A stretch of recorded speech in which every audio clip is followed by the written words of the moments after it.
ng isang tunay o kaya ay inaakala lang natin na paggawa ng mali laban sa atin. It is synonymous with anger, with spite, and bitterness.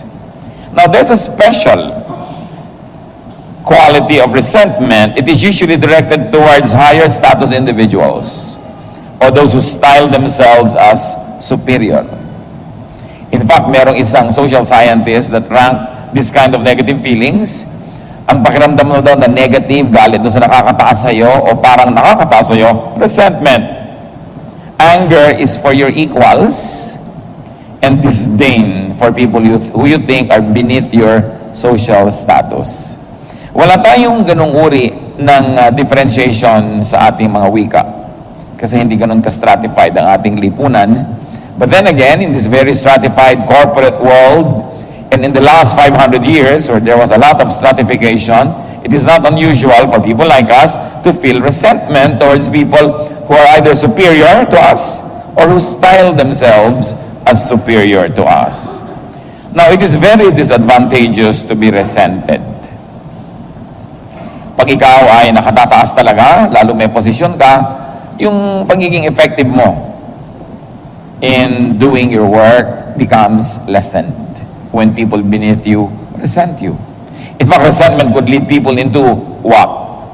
Not cooperating with you, into doing sabotage work against your very projects, or in fact, some of that could lead to violence and even murder. It's important to know and to review how not to be resented. Lalo tayong mga anak ng Diyos, may mensahe tayo na dapat maibahagi sa mga tao. What if we are resented? Pwede rin yun that we feel spiritually superior to people and unknowingly we style ourselves as morally upright or more upright than others. Then the feeling, the negative feeling that we can induce people to have toward us is that of resentment. And how can we be successful in sharing the gospel when people resent us? When they have this negative feeling. How not to be resented? Do not dominate people. So I want you to be quiet for a while and say, am I dominant? Dominante ba ako?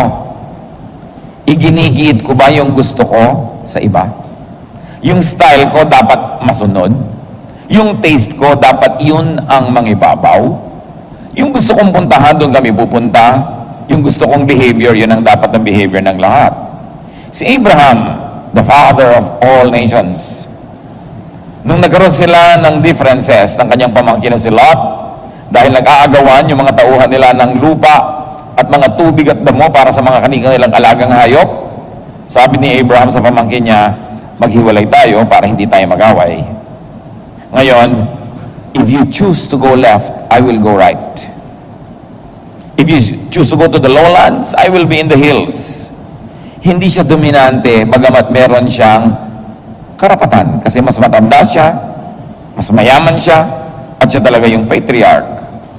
Si Joshua, kahit sa pagsamba at paglilingkod sa Diyos, sabi niya sa kanyang mga kababayan, choose if you would worship God or not. But as for me and my house, we choose to worship and serve the Lord. Marami sa atin, nakakilala lang sa Panginoon, nakaalam ng konting verses, we dominate our families already. Magkakaroon ng family reunion, i-impose mo na ngayon yung religiosity and morality mo sa lahat ng mga pinsan mo, pamangkin mo na wala namang ganun pagkakilala sa Panginoon o ganun pagkakaalam sa Biblia. Many Bible-based Christians impose the religiosity on everyone else. That's why they resent us. Many people don't like born-again Christians. Nung minsan, nung ang day by day ay naghahanap ng mga malilipatan, at kung saan-saang mga disco house dyan sa Timog, dyan sa Quezon Avenue, papatulan na rin natin dahil total sa umaga ng linggo, wala namang tao doon kung marerent natin because we continuously look for places of worship to do our worship. Nakarating ako sa Manila Metropolitan Theater. At that time, it was still functional. At nandoon ang nanay ni, ano pangalan nun? Si Manzano? Edu Manzano. Nandun yung nanay niya, siya yung director. At nung pumasok ako, sinabi ko kung pwedeng rentin yung teatro, and she was smoking. Sabi niya, born again ba kayo? Sabi ko, bakit po? If you're born again, I don't like born again people. Sabi ko, bakit naman po? Aba, kung ano na mga sinabi niya. Sabi ko naman sa kanya, may I call you tita? Napatingin sa akin. Sabi niya, okay. Tita, may I kiss you? Okay. And sabi ko, tita, born again kami, but I promise you, you're like us. And then she allowed us to use the Metropolitan Theater.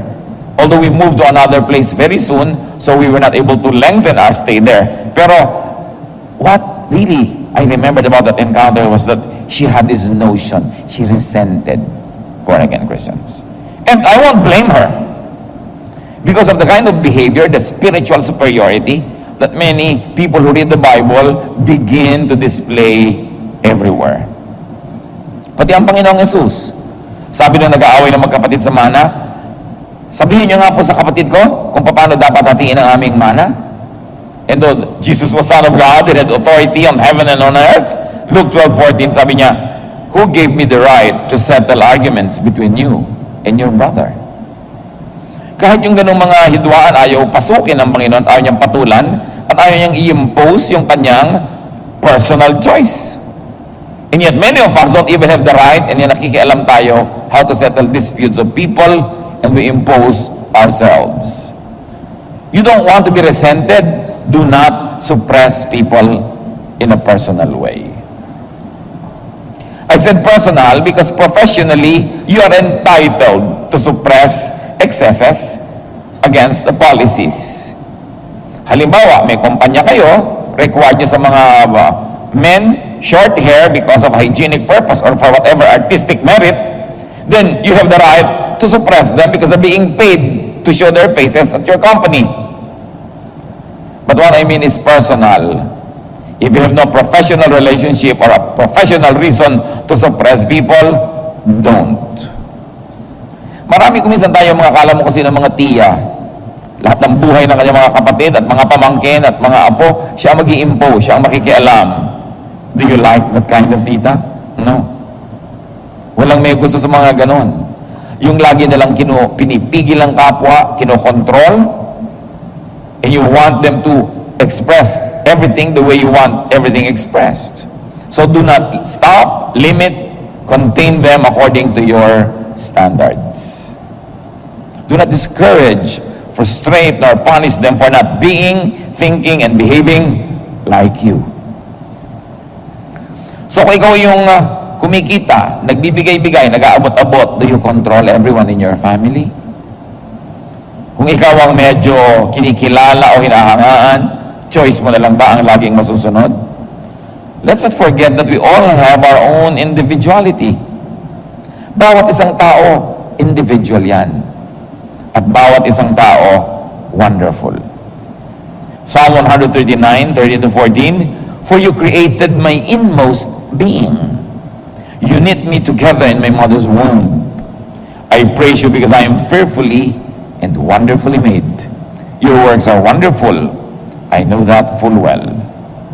So while we appreciate our being wonderful and wonderfully created by God, we must also celebrate every other person's being wonderful. Hindi lang tayo yung wonderful, hindi lang tayo nilikha ng Diyos, lahat din. Siya ang author of our life. So mahalaga na biyabayaan mo ang isang tao na lumago kung paano siya lalago. Ma-develop kung paano siya ma-develop. Hinihingan ka ng opinion, ibigay mo, but if you're being asked, unless you are the parent or the elder, and the person is a minor, then you are not supposed to suppress people and control them. Ang mga tao kasi, para ng mga halaman, you want to control your neighbor. Bakit sa gubat tumataas ang mga puno? Kasi nag-uuna-unahan for sunlight, and whoever gets to the top will spread its branches over the other plants, and the other plants will die because they will be deprived of sunlight. Ganyan din ang tao. Gusto natin mag-expand at the expense of other people. Merong physical expansion, kaya pagka hindi ka masyadong nagbabantay, yung neighbor mo, lumalakad yung kanyang bakod, lumalaki yung lote niya, lumiliit yung lote mo. Kahit sa mga upuan, Yung may mga dalawang armrest, yung katabi mo, dalawang armrest siya, nakarest. Paano yung katabi niya? Nakagano na lang. Natural yan. Kailangan labanan yung nature. The animalistic nature that always likes to survive and to prevail. Yan yung pinapaamo. Yan yung kinokontrol, kaya nagkakaroon ng kabihasnan. That's why there is civilization. And there is civility when we suppress ourselves for the common good, not when we suppress others for our personal pleasure and for dominating them. So do not deprive people of what is theirs. Their time, lahat ng tao dapat pinapayagan natin may private time, kahit anak natin, kahit bata. Kahit pakain natin, paaral natin, you respect the dignity of a person. Do not deprive them of their private time, their private things. Laging marami nagtatanong sa akin sa Facebook, pwede po bang basahin ng asawa yung cellphone ng misis o ng mister niya? Kung wala namang record ng mga kabalbalan at pangloloko sa'yo, respect it.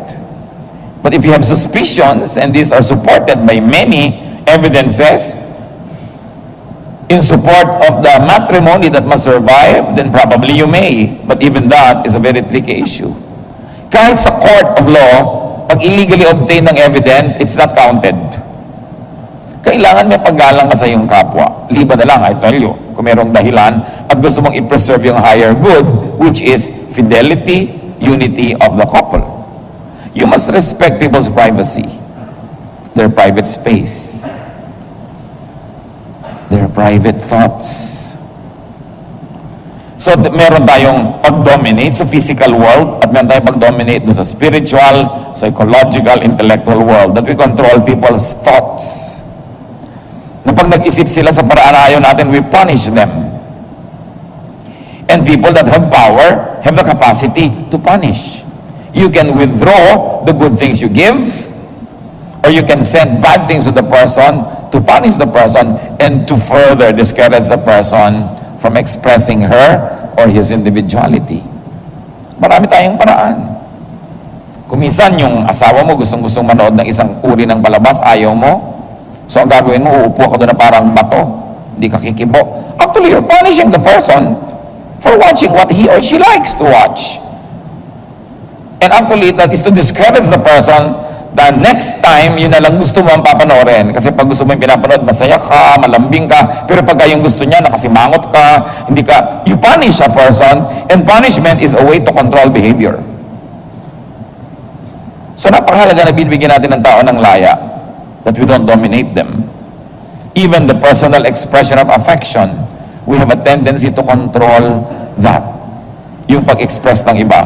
Yun lang nag-express ng affection niya sa Panginoon eh. Pinipigil ng mga nakapaligid. Sabi ni Lord sa Mark 14:6, leave her alone. Why are you bothering her? She has done a beautiful thing to me. Kung hindi natin babantayan ang ating sarili, napakahilig natin makialam sa kapwa. Ba't ganyan ang buhok mo? Hindi mo ka-ano-ano ha? Office mate mo. Ba't ganyan ang buhok mo? Anong pake mo? Buhok mo ba to? Yung may mga uy, tumataba ka yata. Hindi kita tinatanong. Anong pakialam mo sa mga bil-bil ko? Yung may mga tao, hindi naman sila tinatanong, uy, tumataba ka. So, tingnan, mukha mo, tingnan mo. Diba? Merong ganon, lahat, uy, parang ang payat-payat mo ngayon. Yung, kuminsan, hindi natin alam, pakikialam na yun, panghihimasok. You don't know what trouble the person is going through. You don't know the details of his or her life, and you have no right to walk into his life and say, I don't like the way you look. Kahit ka pa nagpapanggap na concerned. Yung iba naman talaga, kunwari concerned. Kung talagang concerned ka, shut up. Because you only add insult to the injury. Usually, when people don't look good, they know it. You don't have to tell them, uy, luwa-luwa na mata mo, napupuyat ka ba? Hindi natin kailangan gawin yon. We must respect people. Because you do not want to be deprived also of your privacy, of your time, of your dignity. Luke 6:31, do to others as you would have them do to you.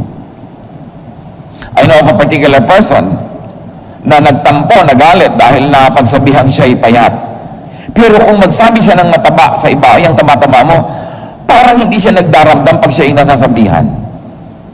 We just have to be more sensitive so people don't despise us. To succeed in life, you have to be liked. Because to succeed, you have to be helped. And people help those that they like. If people don't like you, they will even do things to stop you from progressing or from achieving what you want to achieve. How not to be resented? Do not place yourself above others. Do not talk and behave and act as if you were better, as if you had more. Kahit pa totoo. Romans 12:3, do not think you are better than you really are. Use good sense and measure yourself by the amount of faith that God has given you. So paano mo daw susukatan yung sarili? By the faith that you have in God.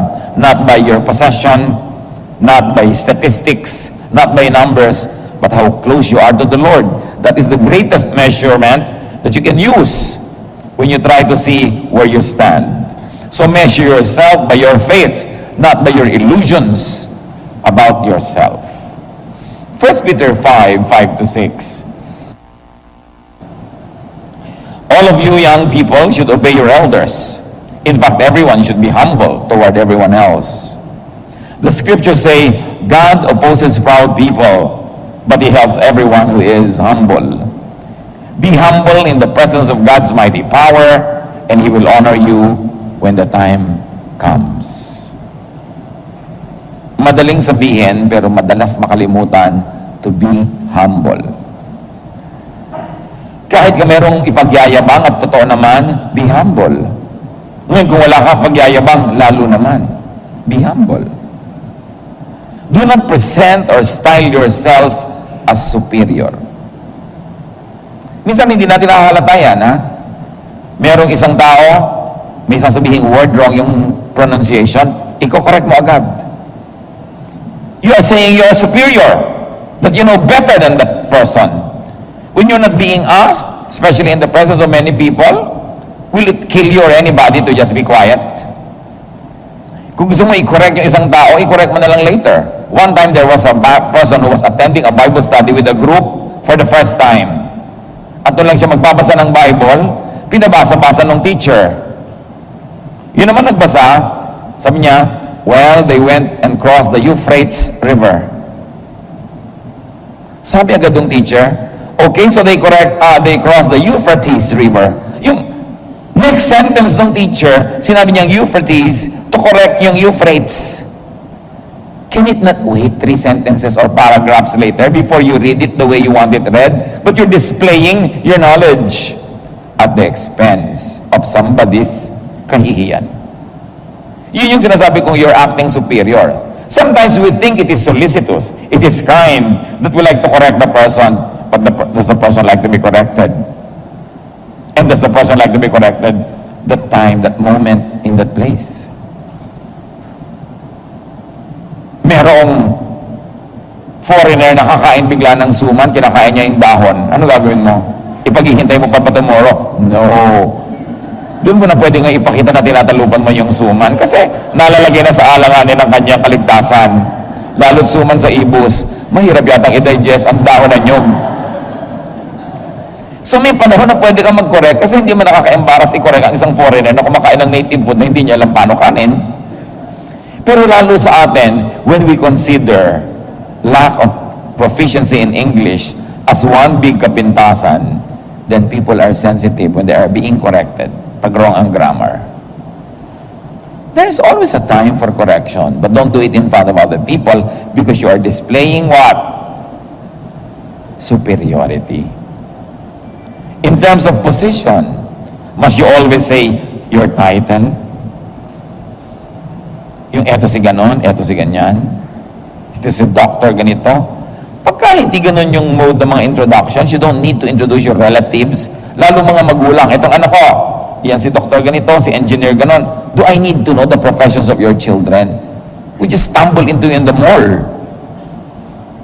And it's a very informal event. Can you not say, this is Freddy, this is whatever, this is whatever, si doktor ganito, si engineer ganon, must you display it?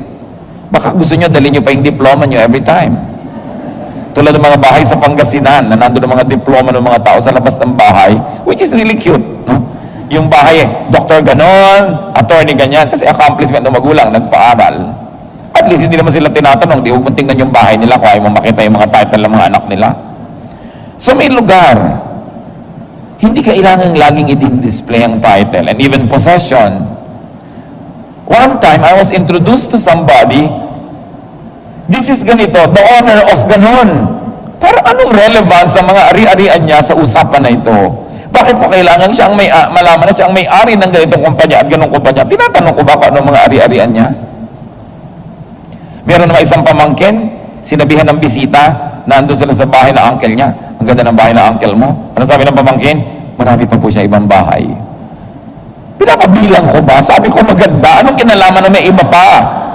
Then you might say, well, I think so too. Nagagandahan din po ako. Or thank you. But for you to say, marami pa po siyang ibang bahay, wala ka sa lugar. Pero hindi natin napapansin. You know why? Kasi gusto natin magyabang. Eh, ang pinagyayabang mo naman, hindi mo bahay pa rin ang kamag-anak mo. Sabi ng mga Arabs, a bald woman takes pride in her cousin's hair. So, ba't may ipagmamalaki malagong buhok ng pinsan mo kung ikaw naman tong hindi may-ari ng buhok na yun? Kailangan humble ang ating approach. Mga functions and deeds. Don't present anybody or yourself as philanthropist unless they're ultra-rich and they are really giving a lot of money to charity. Kasi may ibig sabihin yun parang yaman-yaman mo pagka philanthropist. Kahit kailan pag nadinig mo yung word na philanthropist, parang bad taste. Why can't you just say somebody who loves to bring food to typhoon-stricken areas? Parang philanthropist, no? At meron pa ako isang kilala. Tuwing may mga napag-uusapan silang tao, sasabihin niya sa mga anak niya, anak, yung taong yan, may utang na loob sa atin yan. Tinulungan namin yan nung araw. Itatanim mo sa anak mo, sa mga bata, na may utang na loob yung kapwa sa kanila, hindi naman sila ang gumawa nun, yung lolo pa. You are positioning yourself in a very superior pedestal. And you are actually breeding young children who will become proud and who will probably dominate others because of the way you raise them. So you don't want to be despised? Do not oppress people. Huwag kang mang-aapi. Lalo yung walang kapera-pera, sensitive yan. Yung gutom, mas sensitive. Huwag na huwag kayong mang-aapi ng isang gutom by depriving them of food. Naiiba kasi, nagiging sobrang sensitive ang tao pag gutom. So may pupunta sa'yo, nangungutang, alangang-alangang oras, wala ka mang ipapautang, pakanin mo man lang. When you send away a person who's trying to borrow, oras na ng pagkain o lampas na yung oras ng pagkain at alam mo walang pera, gutom yun, that is oppression. Nilikha ng Diyos ang pagkain para sa lahat ng tiyan na walang laman. Feed people. Hindi yung halimbawa, may handaan, pakakainin muna lahat yung mga mukhang donya, mga mukhang mayaman, tapos mamaya na lang yung mga mukhang mahirap. That's bad. Sa katunayan, mas mabuting unahin mo yung mas mukhang mahirap. Kasi baka nga totoo, mas mahirap pa yun at mas gutom, sinong dapat mong unahin? Pakanin. Pero hindi, ang mga tao talaga double standard. Diba, observation ni Maria Francisco who wrote The History of the Burgess. Pag may handaan daw tayo, at ang kumakain mayaman at pagkarami-raming nakain, sasabihin ng may handa, may gana po kayo, misis. Diba? May gana kasi mayaman. Ngayon, pag mahirap yung kumakain at maraming kinakain, sabi patay gutom. Pareho lang na may kinakain yun, pero yung iba yung paningin mo sa mayaman at saka sa mahirap. That is oppressive. Di ba yung mga mayaman, pag may mga sakit sa balat, allergy, pag mahirap, galis, buning baligtad, buni, iba-ibang pangalan. It's the same thing. But then we oppress people who are weak or weaker than we are. And that's what the Lord hates. The Bible hates oppression. So, mas mahirap ang tao, mas mukhang walang ranggo, mas mukhang walang sinasabi sa buhay, mas irerespeto mo. Kasi mas manipis yun. Mas maramdamin. Mas nasasaktan. Ang puso ng Diyos ay para sa mga api at mga kawawa. Zechariah 7:10, do not oppress the widow or the fatherless, the alien or the poor. So meron kayong mga kargador, marami kayong gagawing trabaho, pakanin nyo na bago magsimula yung trabaho. Kasi mamaya na pagtapos na yung trabaho, kaya nga hindi matapos-tapos, naghihina na sila eh. Especially about food, be sensitive about food. Now, do not flaunt advantage or privilege. Hanggat maaari, iwasan nyo yung VIP treatment. Long before our government has made a policy that government officials should not use wang-wang, we've already been criticizing this. Mga officials, iboboto mo, pati mga uhugin mong anak, niyayakap, maiboto lang, at pag naiboto na, hahawiin ka na sa daan with wang-wang. So you know, it's very pretentious and it's also very oppressive. Avoid VIP treatment as much as you can. Unless you really are VIP and you need speed to be able to do your mission. Or you need to be secured because you really are in a security situation, because you're an important person, because you are visible. But unless you need speed, katulad ba ng presidente, lahat ng ginagawa niya nearly are affairs of state. Dapat talaga may wawang ang presidente dahil alangan mo na traffic siya, hindi siya nakarating sa kanyang state visit kung saan dahil na-delay siya sa pagpunta sa airport. Yun talaga, may mga VIP na talagang kailangan nila yon. Why? So that they could dispense of their duties effectively. But unless you need a VIP treatment to dispense of your duties to people, to the community, do not encourage people to give you that. Huwag yung lagi ang gusto mo, nakaupo ka sa importante. Kung minsan may mga gate crashers, hindi naman imbitado, but because they have a high opinion of themselves, uupo pa sila sa presidential table. Uupo pa sila doon kung saan yung importanteng mesa. And we know people like that. Gate crashers who go straight to the presidential table, and because many are polite, hindi na sila nasasaway. Do not ever abuse it. Kailangan ng tao, hindi natin inaapi yung mga karaniwan. Lalo't kung totoo na special ka, hindi mo na kailangan yun i-flaunt. Romans 12:16, do not be proud, but be willing to associate with people of low position. Do not be conceited. How else not to be resented? Do not dishonor people. Magkakamag-anak lang naman yung mga pinag-usapan natin kanina pa eh. They are all related. Do not dishonor people with your airs and with your antics. Sa Esther 3:5, when Haman saw that Mordecai would not kneel down or pay him honor, he was enraged. Pag binabasa natin yung story ni Esther, dahil palibhas at kamping-kampi tayo kay Esther, iniisip natin, kontrabida si Haman, pero actually may problema din si Mordecai, na kamag-anak ni Esther. Mordecai was not giving to Haman, who was a high government official, the courtesy that was due him. Kaya marami rin ginawa si Haman na binalak against Mordecai and even against the whole Jewish nation. Dahil galit na galit siya dito, si Haman kay Mordecai. Akala natin si Haman lang may problema. I personally think that Mordecai also has a problem. Because he would not respect a high-ranking government official. Meron din siyang ere. Kaya humaba yung gulo, ang daming nasangkot. Romans 12 then, honor others more than you do yourself. How can you honor another person? Pag nakakita kayo ng mga Hapones, na ang kanilang kultura talaga is a culture of courtesy. Kaya pag nagbow yung isa, bow din yung isa, bow din yung isa, bow. Kumisan nakakalimang bow na hindi matapos-tapos yung bow nila na gano'n. Why? Kasi yung pag may huling nagbow at hindi mo na-retain yung bow, you consider yourself superior. So kung talagang matanda siya, tatay mo, bow ka, magbabaw lang siyang isa, tapos na. Magbabaw ka uli, dapat. Siya hindi na, kasi tatay mo naman talaga eh. Halimbawa, very clear yung social stratification. Alam mo kung sino ang huling dapat na magbow.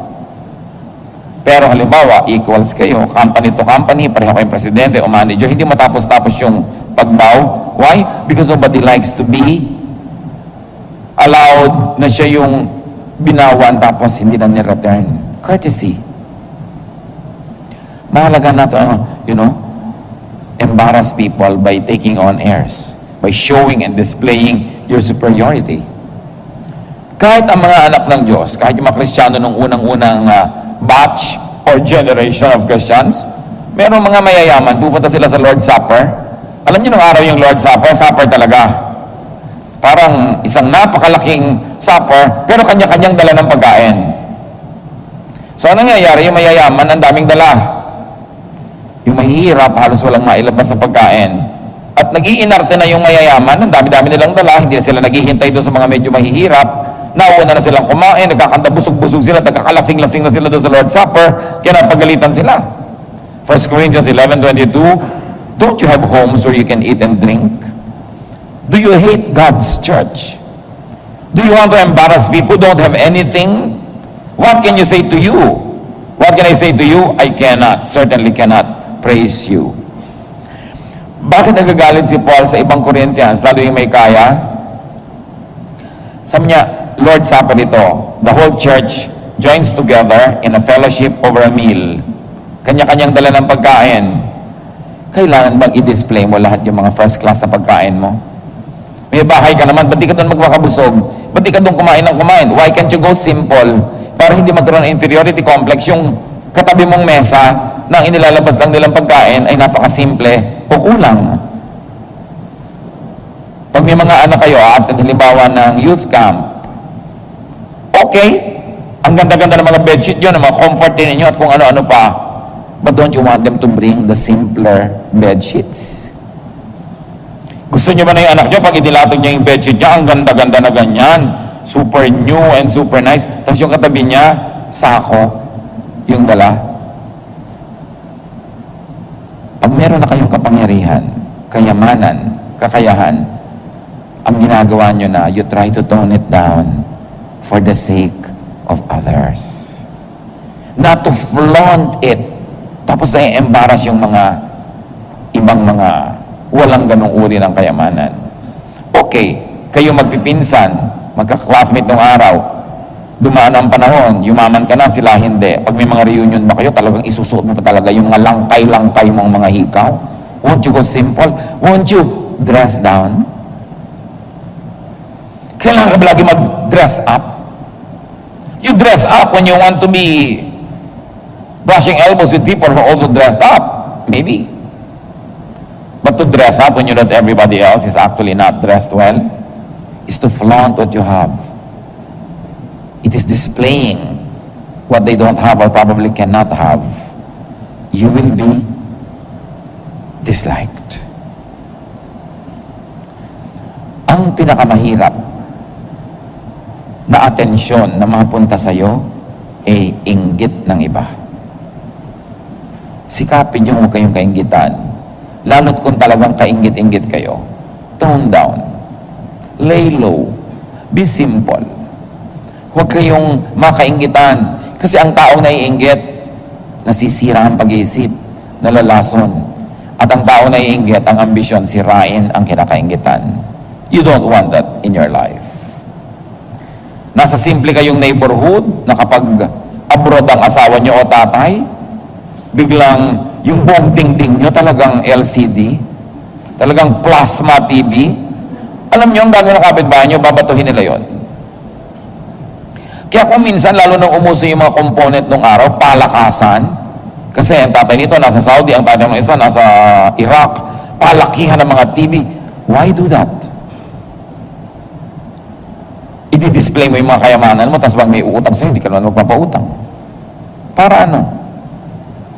Minsan ganun tayo sa ating mga anak. Gusto natin bida sila, star sila. May outing sila, may lakad. Gusto mo yung anak mo pinakamaganda yung damit, pinakaganon. But do you really want your child or grandchild or nephew or niece to grow up in a very competitive atmosphere? Na laging kailangan sila yung panalo, sila yung pinaka, sila yung pinakamaganda, sila yung pinakamaluho. What kind of personality will you breed? Kaya dapat anak, simple lang ang gamitin mong damit. Bakit po? Mga classmate mo simple. You must blend. Hindi mo, itong gamitin mo para lumulutang ka. Yung mga ambisyon ng mga magulang na baliktot, nasisira yung personality ng mga bata.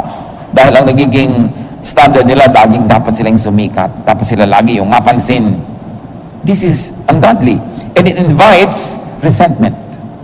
You don't want that in your life. So choose to be liked. Choose to be respected. Choose not to be resented. It is too short a life to be strongly disliked by people. When people dislike you, they won't help you. In fact, they might even do something bad to you. Or when you speak to them, especially about the Lord, they will not listen to you because there is no connection. So, maraming may nagsasabi sa inyo, hindi naman ako nang resent eh. Hindi naman ako resentful eh. Diba? Or hindi naman ako nakakainggitan. Hindi ako naiinis sa mga matataas. No? Pwede natin sabihin yan, salamat. Ang gandang quality that you don't resent people who are really superior, who are really talented. That if your neighbor is a talented person, nanalo na kung anong contest, you rejoice. Hindi yung naiinis ka o nagagalit. That's a very good quality. It is something to be desired. Pero kung sakasakali man, no, na hindi kayo yung kinakainisan o kinakaingitan, pwedeng kayo naman yung nagiging resentful. So I like you to think this way. Meron ba kayong nakakainisan dahil parang superior siya? Do you resent anybody? Maybe a powerful person. Maybe somebody who dresses better. If you're a single lady, maybe your friend na mas marami manliligaw kaysa sa'yo. Ginagawa ka pa taga-abot ng mga bulaklak. So do you resent anybody? Remember this. Don't make people resent you. Or the other way around is, don't resent people. Why not? Because people who act big, yung mga nagpapasikat, yung mga okay, mayaman na, pero lalo pa niyang ipinapakita. Sikat na nga, lalo pa nagpapasikat. Every act of self-promotion is a cry for help. Kawawa ang mga tao nagpapasikat. Kasi ang totoo noon, ang laki ng pangangailangan nila na mapansin. Kawawa yung mga tao na kailangan laging sila ang panalo. Siguro napakarami nilang pagkatalo sa nakaraan na kailangan nilang bumawi. At kahit na lang sino babawian nila. Huwag kayong mainis o magalit doon sa tao na talagang normally nakakainis o nakakagalit. Ganun lang yon kasi may kailangan. Kasi kung masaya siya sa buhay, kung tahimik ang buhay niya, magiging mabait siya. Kaya sa pintasera, siguro marami siyang insecurities. And by criticizing others, he or she feels good about himself. Even criticism, every criticism is a cry for help. When a person is forever criticizing everything and everyone, the person actually says, help me, I have a problem inside of me. Hindi niya alam na yung pala paghigi ng saklolo, yung pamimintas niya. Pag may pinintasan ka, pag may chinismis ka, ibig sabihin, gusto mong sirain yun. Why? You probably feel threatened, even without you admitting it. So, yung taong maraming tinta sa kapwa, lagi nagpapasikap, ang totoo, kailangan nun ng tulong. So, huwag kainisan, ipanalangin. Sino tayo mga kapatid sa dalawa? Tayo ba yung nakakainisan? O tayo yung nakaiinis? O pareho? In both cases, it is a spiritual sickness. It must be corrected. It must be healed. And the Lord is our healer. Kung napapansin nyo, lahat na halos ng kaibigan nyo, nakakagalit nyo, lahat ng mga kasama nyo, naiinis sa inyo, eh, meron nang dapat baguhin sa buhay nun. Maybe it is something about the way we behave. Maybe we style ourselves as superior or powerful. We suppress or oppress others. They don't feel free in our presence. We're always criticizing. We always know better. Then change. Even if you're 70, 80, 90 years old, it's not too late to change. Even if you're going to die tomorrow and you have only one day to be a nice person, it's not too late to be nice. Especially be nice to your spouse. If there is anybody na kailangan magtiis sa mga ugali natin ng superiority, ang ating pagkokontrol sa kapwa, yung asawa natin yon. Kasi yun ang pinakamalapit eh. Madalas kung halimbawa masyadong controlling ang tatay o nanay, ano nangyayari? Ang aga nag-aasawa ng mga anak. At nagpapakalayo-layo, kahit tumira sa Timbuktu, sa Lake Titicaca, sa Tanganyika, malayo lang sa magulang. Pero yung asawa, syempre, hanggang mamatay nandyan eh. No? Kaya madalas ang nagtsatsaga, nahihirapan, pag dominante ka, controlling, superior, ang hirap na hirap asawa. So mag-isip-isip tayo mga kapatid. Alin tayo? Tayo ba yung ka-resent? O tayo ba yung resentful? Naiinis tayo sa iba? Kasi baka naiinggit din tayo. Pero tandaan nyo, kung talagang nakakainis sila, actually malaki yung problema nila.